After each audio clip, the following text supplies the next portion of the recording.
My wife wanted me to get jealous, so she kissed another man. I didn't flinch. Until I made one final move she'll never forget. My wife kissed another man on a night out. She's upset that it didn't bother me. Now, I'm divorcing her. We've been together since we were 18. We never had a great sex life after the first year, maybe once or twice a year at most since then. At the moment, it's been going on 3 years. Although it bothers me, I love her and her kids, so I'm not going to make a big deal out of it.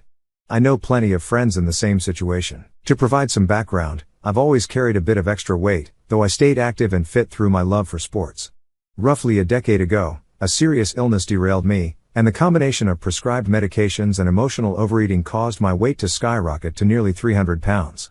Determined to reclaim my health, I embarked on a transformation journey 2 years ago. Now, at approximately 200 pounds and standing 6 feet 2 inches tall, I'm the leanest I've ever been as an adult.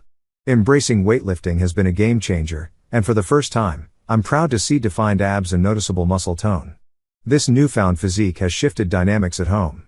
My wife, who has always been strikingly attractive, seems visibly unsettled by the attention I'm now receiving.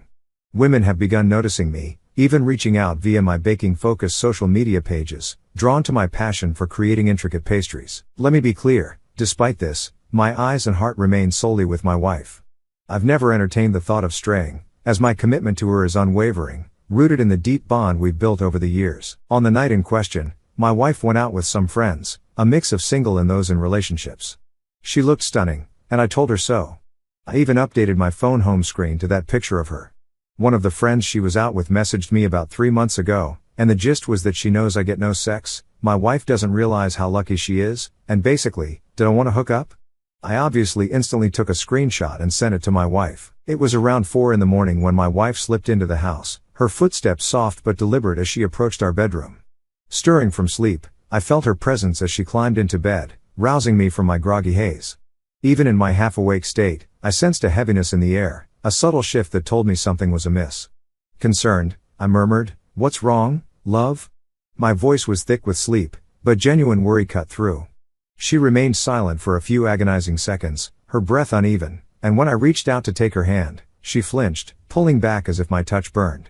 Trying to ease her discomfort, I offered to fetch her a glass of water, but she dismissed the suggestion with a quiet no. Then, like a dam breaking, her words tumbled out in a rush of guilt and confession.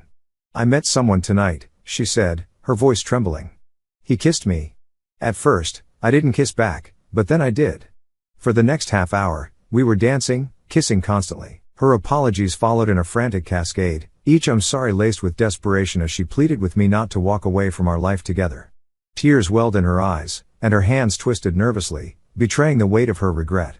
I lay there, processing her words, my heart caught between shock and a strange calm, unsure of how to respond to this unexpected fracture in our shared world. My honest first reaction was, "So what? It's only kissing and dancing." I didn't say that. I just hugged her and tried to calm her down.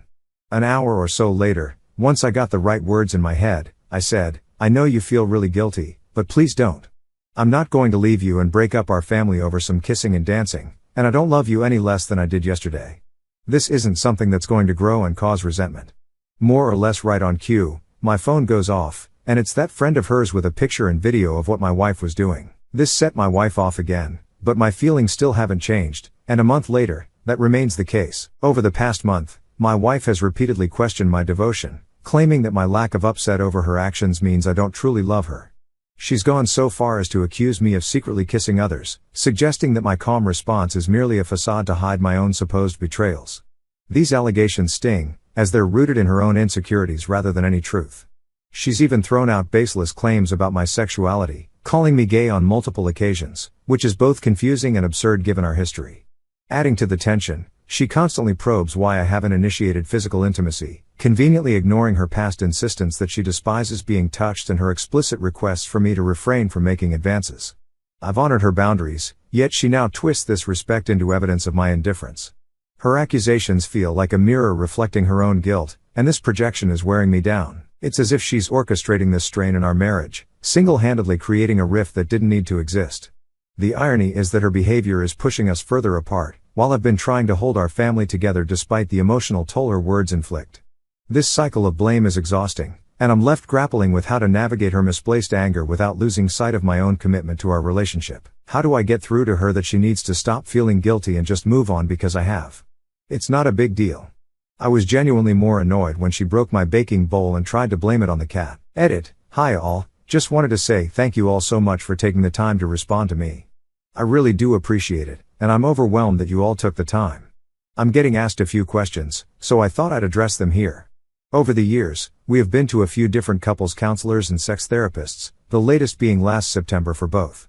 My wife always feels like she's being victimized by them, and we stop going. Nearly all have said they think she is asexual, and 2 even said she is displaying a lot of signs of being a closeted lesbian, which I brought up to her before, and she is adamant she's not. On that note, I've had a lot of messages saying she wants to feel wanted and for me to be more forward with her. This is not true. In all our sessions, she said she doesn't want me trying it on with her. She doesn't even want me to initiate hugs, and just bringing up sex makes her feel under pressure. She let me and her therapist know that if she ever has sex without her initiating, it will be no more than pity sex. As for people saying I don't love her, I buy her flowers every Friday on the way home from work. I bake her favorite cookies and cupcakes every weekend. I send her voice notes of songs I'm listening to that remind me of her. I tell her I love her every day. I run her a bath every night. This isn't me showing off, this is how I was brought up to show love. For those saying I must have been brought up in an unloving home, people said that if I don't get jealous, I don't love her. If she told me she was having an emotional affair, spending hours on the phone with someone else, laughing and joking, snuggling on the sofa, eating chocolates, and watching TV with someone, I'd be devastated. A dance and a kiss isn't a big deal to me and not even close to divorce. Second edit, sorry for these. It's 7 in the morning here now, the day after I posted this. I've been talking to my wife since 6, and I said she's got a week to agree to go back to couples counseling, and she's got to stick it out this time and not just accuse them of taking sides and refuse to go back. She said no. She said they all bully her and make her out to be the bad guy. She said I went back on my word that I forgive her and won't resent her. I said this isn't about the kissing, it's about her reaction since the kiss, and it feels like she's purposely trying to drive me away and make me leave her. She just got up and stormed out of the room. She then got dressed and said she's going out until I go to work. Relevant comments from the community, she's trying to sabotage the relationship and is getting mad that you won't let her. Op replies, that's the conclusion I'm heartbreakingly coming to. This hurts infinitely more than seeing her kiss someone else. Did it ever occur to you that she wants you to be jealous and to fight for her? Blowing it off and being nonchalant about it makes her feel like you don't care about other men hitting on her. All she wants is for you to get jealous about what happened because if you don't, it's going to escalate from kissing to an affair just to get your attention and reaction. Op replies, well, if she's playing those sorts of games, then I will leave her. That's what teenagers do, not adults in their 40s. She told you because her friends had the evidence that a great guy was being screwed behind his back. You have a roommate, not a wife. Op replies, I think that's the only reason she told me to. She knew she'd been filmed. At the end of the video, she looks at the camera and then darts toward it, and the video ends. Op's update 12 days later, I said in my last post that I told her I wanted us to go back to couples counseling and sex therapy. She said no to both, as we went before, and she felt bullied. She said in sex therapy that unless she initiates touching, not just sex, any touching like hugs or hand-holding, it will be against her will and forced pity affection. The sex therapist said that's very unreasonable, and that's why she felt bullied there. I tried to ask her a few questions too. Are you a lesbian or at least bi? Don't be stupid. Are you asexual? I'm not a teenager with a stupid label. What did he have? Nothing, I just wanted to do it. Why don't you ever want to do that with me? I don't know. What can I do to make you want to do that with me? Don't know. Do you want me to take the initiative and try it on with you more? No, I'll tell you when I want it. Don't guess. She refused the therapy and gave me no straight answers. She has also said I've gone back on my word about not letting the kiss split us up because now it is. I said it's not the kiss, it's your behavior since then that has led me to want a divorce. She said since it's my decision to divorce and it's all my fault, then I should be the one to tell the kids, and she will have no part of it. That was hard. As soon as they were told, my wife left for her sister's, and in the 3 days since, I haven't heard anything from her. I've tried speaking to her about the kids, as they miss her, but she reads my messages and ignores me. A lot of people asked about the friend and why they still talk after she tried it on with me. How I understand it is my wife tried to get the friend group to cut the friend out, but they all pretty much refused, and so my wife just chose to ignore her in group settings. On the night in question, the friend approached my wife and told her if she didn't tell me, she would send me the video. So, My wife didn't tell me because she felt guilty but because she was forced. I've also spoken to a couple of other friends in the group and asked what's been going on that I'm not privy to. Apparently, my wife was texting her friend's boyfriend a couple of years ago. My wife has also been boasting about how she has me under her thumb, and she gets away with giving me nothing, and I'm too scared to ask. The friend apparently saw me out shopping one day and decided I was now more attractive and thought she'd try and exact some revenge on my wife. So, she didn't really want me. I was just a pawn in this weird friend group, one of many internal conflicts with each other, which I found out about in the last few days. Basically, they all seem to hate each other and mess with each other's partners. I'll be honest now, and I feel incredibly guilty about it, but when she left, my body and soul seemed to take a massive sigh of relief. It was like a black cloud that was dripping eggshells on the floor for me to constantly avoid is gone.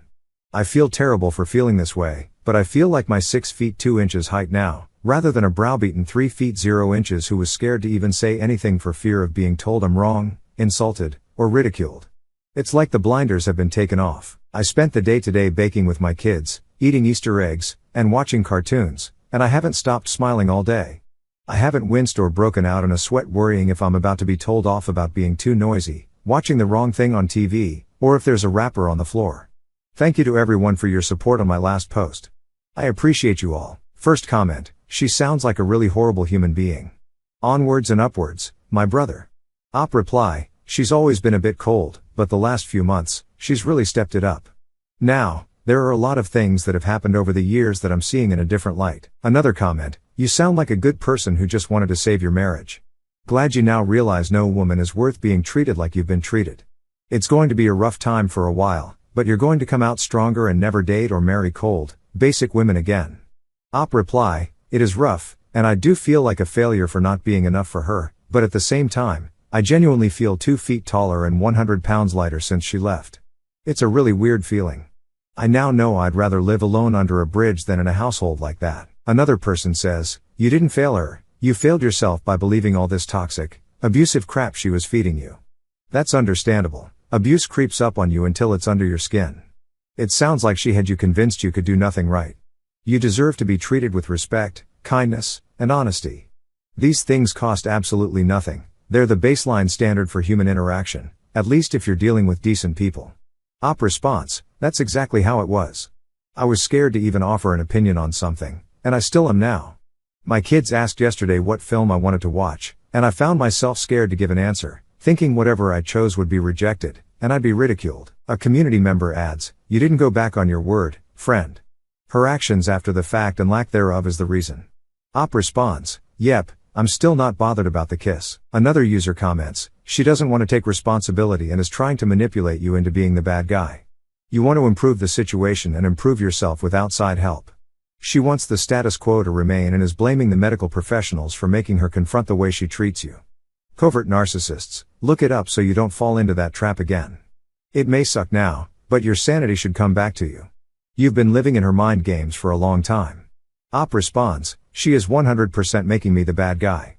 I'm not on social media, but I keep hearing about posts saying things like, you give your life to someone only for them to drop you when the halo slips a little bit. A commenter advises, dude, look up covert narcissism. She caused all the problems. You tried to fix them, but it was never enough or correct for her. Op replies, that's what I've been thinking about the last few days, that everything wrong in her life has been traced back to me, and it is my fault, from big things like I don't earn enough money for her to live in the house she wants to little things like she knocks her glass over, and it's my fault as I talked to her while she was watching something. One user gives a final warning, don't ignore this behavior, it never goes well. Clean your name, people listen to gossip more than they'd like to admit. Keep all of these screenshots, it will help during the divorce. If she sends anything too personal or pushes the line too much, make sure you send her an email telling her you do not want your information to be released publicly. Then she can't play dumb. Op replies, there was one where she implied I cheated. It was a picture about how cheating ruins relationships, and then her status with it was something like, so true, but I'm willing to forgive and forget. My friend commented and said, wanna delete this, or shall I post the video? I really hate this sort of crap, it makes me cringe. Another comment, if the kids are old enough, tell them she cheated. Op responds, they are too young for that. I just told them that mommy and daddy have decided it's best we don't live together anymore, and it's something a lot of grown-ups do, but it's not the kids' fault, and they are still loved and cherished by both of us. Post the video proof, I've got that video along with all the screenshots of her sexting her friends' boyfriends. There are also some screenshots of a WhatsApp group chat where she's been posting pictures for strangers to comment on. It's blatantly her, as she has a tattoo under her breast that's unique to her. There are also other videos and pictures of nights out which a friend group sent me. Some commenters say to keep the records. One says, UK courts probably won't care as much about the cheating as they will about the abandonment. Another says, yeah, agreed, the courts don't care. It's more for my own sake in case she tries to twist it on me and say I left her for no reason, claiming she did nothing wrong. I'm keeping a record of her not answering the phone to me or my eldest son and how long it's been since she left, emphasizing that she left of her own accord and has chosen not to come back. One commenter advises, don't take her back. Op responds, I'll never take her back. I know a lot of people called me spineless in my last post, but I'm one of those people who, once I make a decision, I stick to it. Finally, another commenter says, update us when she realizes the grass isn't greener. Op closes out by saying, she's been out nearly every night since she went to her sister's. I genuinely hope she does find some nice green grass and be happy. You're spot on, my wife's been playing the blame game like a seasoned pro, hasn't she? From flat out refusing therapy to pinning the entire collapse of our marriage squarely on me, she's pulled out every trick in the book. But, you know what? The moment she grabbed her bags and walked out, it was like a 1,000-pound weight lifted off my chest. That sigh of relief was pure freedom, and let me tell you, peace like that is worth more than gold. Oh, and don't get me started on the drama swirling around her so-called friend group. It's a soap opera of sexting scandals, clandestine tattoos, and enough backstabbing to rival a butcher shop's busiest day. Those folks are a mess, and I'm just glad I'm no longer caught in the crossfire. But here's the real gem in all this chaos, I've got my life back. No more tiptoeing around her moods, no more navigating a minefield just to keep the peace. It's just me, my kids, and a whole lot of Easter egg munching, simple joys that feel like a luxury now. I'm finally putting myself first, and it's paying off. I'm healthier, both physically and mentally, hitting the gym regularly, eating better, and rediscovering hobbies I'd shelved for years. I'm not just surviving, I'm thriving, miles ahead of the man I used to be, weighed down by constant tension. This newfound freedom has given me clarity. I'm focusing on being the best dad I can be, creating memories with my kids that don't involve dodging arguments or smoothing over conflicts. We're building forts, binge watching their favorite shows, and laughing over silly things like who can hide the most Easter eggs. It's these moments that remind me what really matters. I'm also carving out time for myself, something I hadn't done in years. Whether it's a quiet evening with a good book or a long hike to clear my head, I'm learning to enjoy my own company again. The road ahead isn't without its bumps, but I'm ready for it. I've shed the baggage of a toxic marriage, and I'm stepping into this next chapter with a lighter heart and a stronger spirit. Here's to keeping the momentum going, one day at a time. You're absolutely correct, my wife has been masterful at spinning the narrative, hasn't she? From outright rejecting therapy to pointing the finger at me for our marriage's demise, she's left no stone unturned in her quest to dodge accountability. But here's the truth, when she finally packed her suitcases and walked out the door, it felt like a monumental burden was lifted from my soul. That exhale of relief was the sweet taste of liberation, and let me tell you, that kind of tranquility is worth more than anything money can buy. And oh, the circus that is her friend group, it's a whirlwind of illicit sexting, hidden tattoos, and more infighting than you'd find in a meat market on a busy Saturday. That crew is a walking drama factory, and I'm just grateful to be out of their orbit. Yet, amidst all this turmoil, I've found a beacon of hope, my freedom. No longer am I forced to tread carefully around her unpredictable moods or navigate a fragile truce to avoid conflict. It's just me, my kids, and an abundance of Easter egg devouring, small moments that now feel like treasures. I'm prioritizing myself for the first time in years, and it's transformative. I'm in better shape, physically and emotionally, hitting the gym, eating right, and rediscovering passions I'd long abandoned.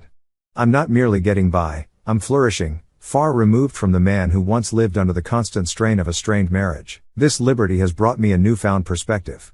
I'm dedicated to being the best father possible, creating joyful memories with my kids that are free from the shadow of marital strife. We're constructing blanket forts, marathoning their favorite movies, and chuckling over who can stash the most Easter eggs in the backyard. These are the moments that ground me, reminding me of what truly counts. I'm also reclaiming time for myself, something I'd neglected for far too long. Whether it's savoring a quiet night with a novel or embarking on a solitary hike to clear my thoughts, I'm rediscovering the joy of my own company. The journey ahead may have its challenges, but I'm equipped to face them. I've shed the heavy load of a toxic relationship, and I'm stepping into this new phase with a lighter spirit and a fortified resolve. Here's to forging ahead, one step at a time.